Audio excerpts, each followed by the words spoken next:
Hey everyone, my name is Ghali. I'm a product trainer and consultant with the 280 Group, and I want to answer a question that was submitted to us in a recent webinar around Southwest Airlines and their failures around the holidays. So the question is, do employees have to wait for their company to have a massive fail before their voices are heard, action is taken from the top to make this a priority? Okay, so this is a great question.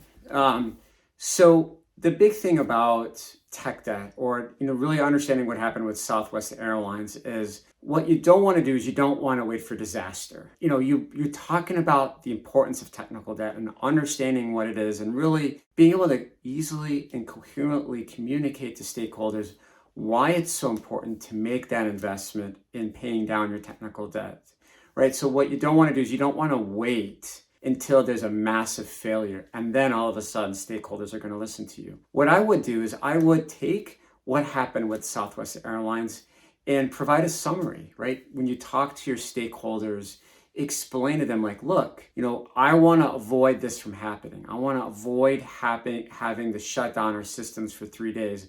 I want to avoid having to pay millions of dollars in marketing to try to win back our customers, or pay millions of dollars to customers to pay for their expenses.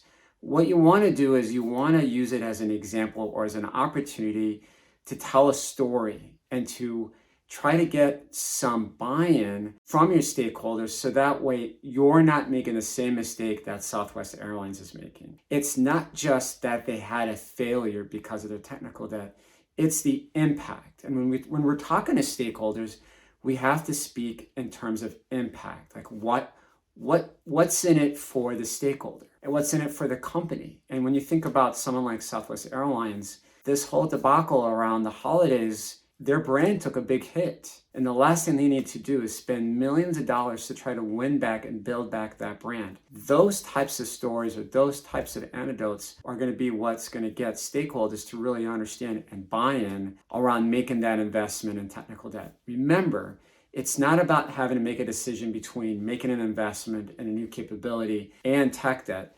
You should be working with your engineering manager, your IT team, to figure out how can you do them both together. You got to be disciplined. You got to pay down your tech debt over a period of time. And by that point, no one's going to even notice that you're spending a couple of stories a sprint paying down your tech debt.